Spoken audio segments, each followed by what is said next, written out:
Blue Jay fans, the last time I talked to you guys, we were miserable. Shohei Ohtani was a Los Angeles Dodger, and Juan Soto went to the Yankees, and we were sitting here in flat-out misery, as we did for a lot of last season, and after 2 measly games against the Minnesota Twins. And the Jays were waiting for that impact bat to come to the Toronto Blue Jays. Now, we're still waiting. However, as you can tell by the title, and if you haven't seen today, Kevin Kiermaier, who honestly I thought was gone. I thought his time with the Blue Jays was up, and he would be in, Varsho would move over to center field, they'd find another corner guy. Well, Kevin Kiermaier returns to the Toronto Blue Jays on a 1-year, $10.5 million contract. I was kind of shocked. I'm gotta be honest. I was kind of shocked KK returned to the team.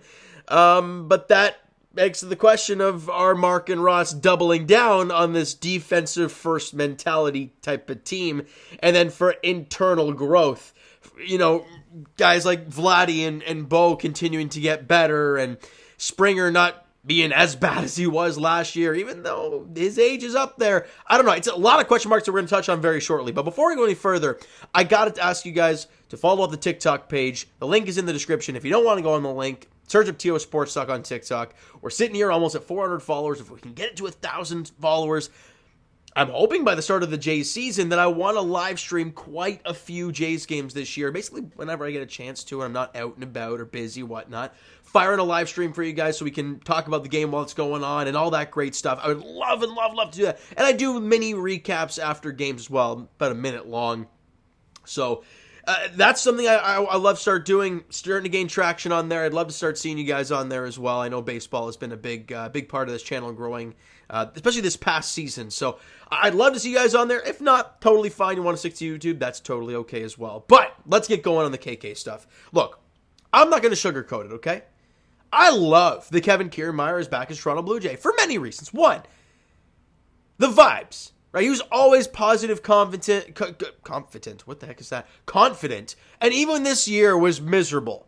Right? Remember when the Jays walked it off in Toronto, and he grabbed the mic from Martin Zwelling and told the Jays fans, "We'll see you in October." Well, they didn't, but it got them fired up, and he did that all last year going into the season. Then he put up a really good year, and robbing the home run in the first game of the season. It's just nothing but good things from KK. Right? He put up, 265 average, 322 on base percentage, 8 home runs, 36 RBIs, 14 steals. He played 129 games for the Jays last year. He was great. He also won a Gold Glove, his 4th Gold Glove for his career. And listen to these defensive metrics. He was 98th percentile in outs above average, 95th percentile in arm strength, 96th percentile in fielding run value. He was dominant last year in the field.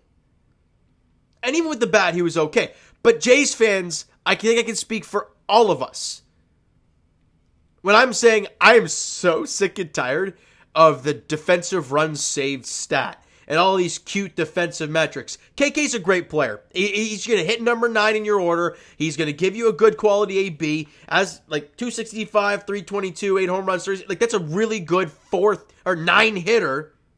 Plus he won you a Gold Glove. It's a really good spot. But now you need that impact bat that we've been waiting for. Teoscar Hernandez is still on the market. Jorge Soler is still on the market. However, I think signing KK basically takes the Blue Jays out of the Cody Bellinger thing. That's my opinion. Because you're not going to play Bellinger at first base. You got Vladdy there. Now all your outfield spots are taken up. So there's that.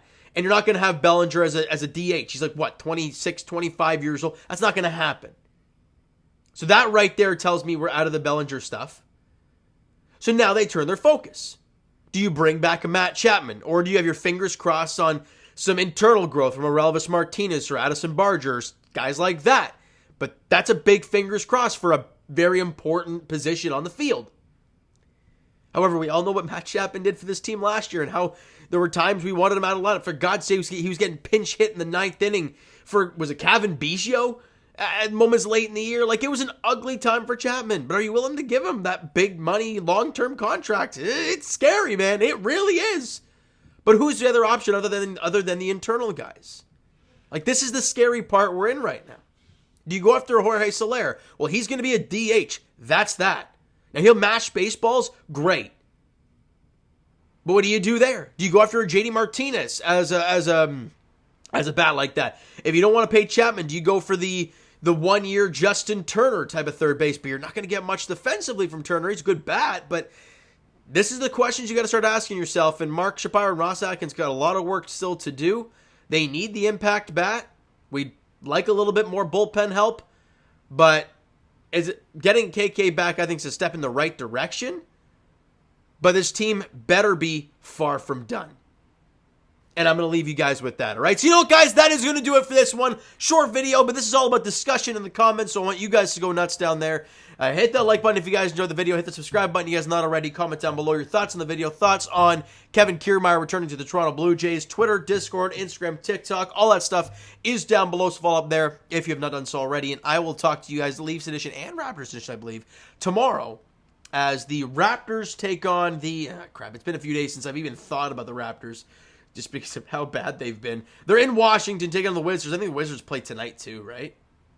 Yeah, Wizards are on the second night of a back-to-back. I mean, God, they got to win that, right? We'll see how it goes. 7 o'clock tip-off in Washington tomorrow. And as for the Leafs, they're back in action tomorrow night as they host the Ottawa Senators at Scotiabank Arena. 7 o'clock puck drop there. And as for the Toronto Blue Jays, I'll continue to talk to you guys throughout the offseason. Hope you had a great holiday season. And I know now that Boxing Day is over, it's kind of let's hit the ground running. Sure, New Year's is a few days away, but now that that's gone and once January 1st hits, it's baseball fans thinking about baseball season because we're about a month and a half away after that. So we'll see how it goes, but this team still has a lot of work to do, all right? So thank you so much for listening and watching. I hope you enjoyed the video. And are Jack up talking about positive Jays things? Because there hasn't been much. We'll talk to you guys then.